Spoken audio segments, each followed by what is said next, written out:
Now getting to that time where NBA 2K21 is going to be streamed and it's going to be acquired by a lot of people. So basically what happens every year with the iterations of 2K are people get it early and they stream the game. Now the only thing about getting the game early is if you want to stream the game, I'm pretty sure you'll face some sort of legal action if 2K decides to, which normally, to be honest with you, 2K doesn't really do that because it's not really that big of a deal to take someone to court or to charge someone or to sue someone over something like that. So a lot of people do end up streaming the game. Now, I highly suggest not doing this because you're more than likely going to get your Twitch account suspended or you're more than likely going to get your YouTube account striked. So I don't suggest streaming any of this stuff early. It's just my personal suggestion. If you don't care about any of that, sure, be my guest. But for the most part, streaming this or doing anything like that is probably not the best idea. So in this video, I unfortunately won't be able to show you guys any video. I will show you guys a few screenshots and talk about it there. But there is a guy by the name of PG Craig. I will leave his Twitter in the description below.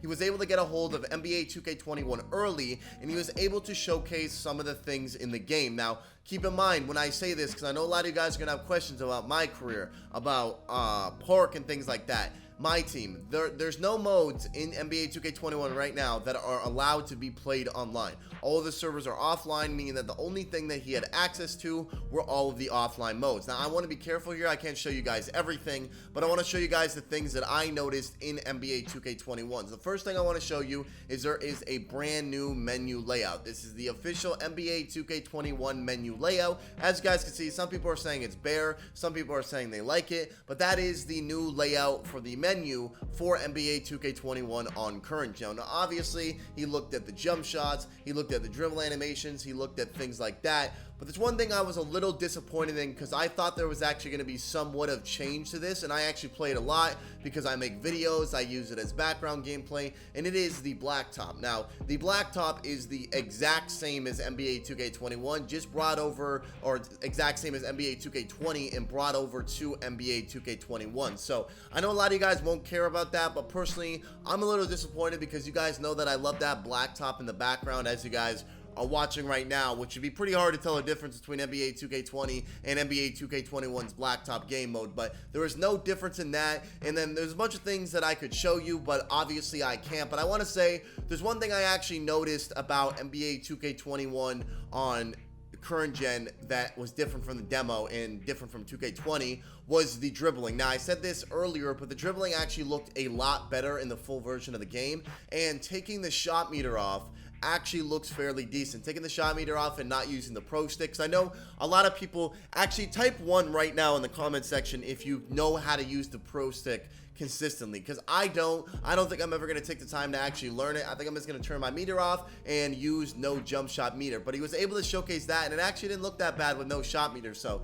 that's definitely a promising thing for NBA 2K21. For NBA 2K21, there wasn't really anything drastically different that I noticed when I was watching him play the game. Like I said, the offline game modes can really only showcase so much of the game, and to be honest with you, with it being current gen on NBA 2K21, there isn't really much they've changed or they could change visually wise or anything like that, but there literally was zero difference. I didn't notice anything different other than the fact that the shot stick was the only thing I could tell the difference in NBA 2K21 than NBA 2K20, and like I said before, the dribbling looks a lot smoother and there's a lot more combinations you can do in NBA 2K21. But other than that, I'm not gonna lie to you, there wasn't really much difference, and that's not surprising because there's only offline modes you can play. You can't play any online modes, and for me personally, I'm gonna be playing my team. I'm not really gonna be playing Park at all because Park doesn't carry over, and it just seems like really a waste of money. But at the same time, there's another interesting conversation that I want to have with a lot of you guys, because a lot of you guys like to use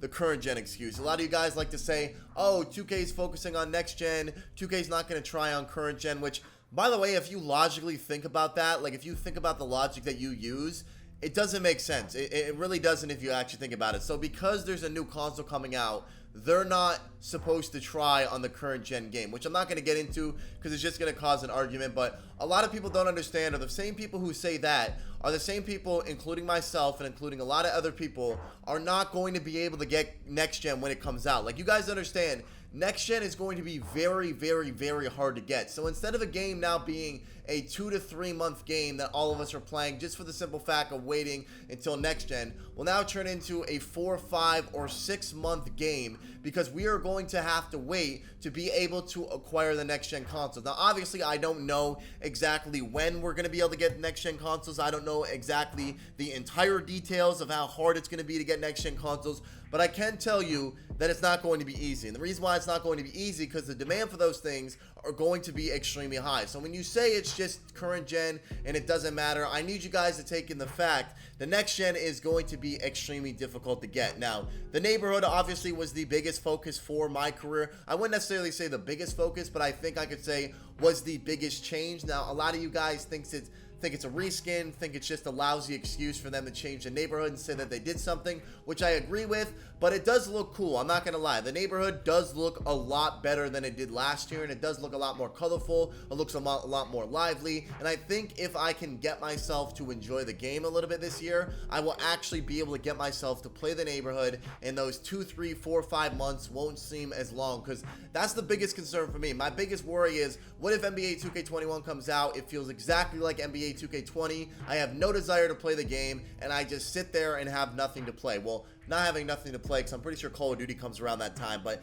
I'm just worried about NBA 2K21 not really having that longevity and not really having that much enjoyment to hold me over until next gen. That's really my only concern. I'm not shocked that the game looks the same. I'm not shocked that they didn't really implement anything new. Am I disappointed? Yes, but I mean, at the end of the day, it is 2K that we're talking about, and you can't really get your expectations up for 2K, because if you do, you're just a person who, number one, has not played 2K for a long time, or number two, who has very, very unrealistic expectations when it comes to NBA 2K and them putting out their games. I think the majority of the people watching this can say that all of their faith is in next gen. So what happens if next gen comes out and the game is not good? What I honestly want to know, what happens?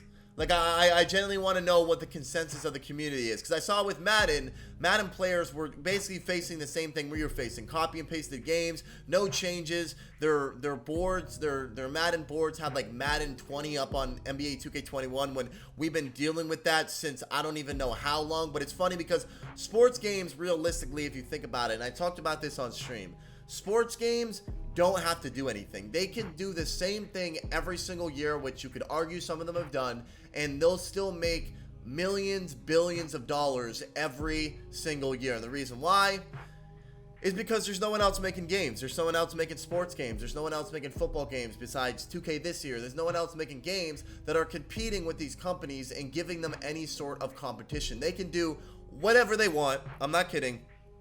They could release a blank disc that said NBA 2K21 on it, and they could sell over 1 million copies. Not even joking, because no one else is going to make a game and give them some competition. But with that being said, I hope you guys enjoyed the video. If you did, make sure to drop a like. Do not forget to subscribe to the channel. I'll see you guys next time. Peace.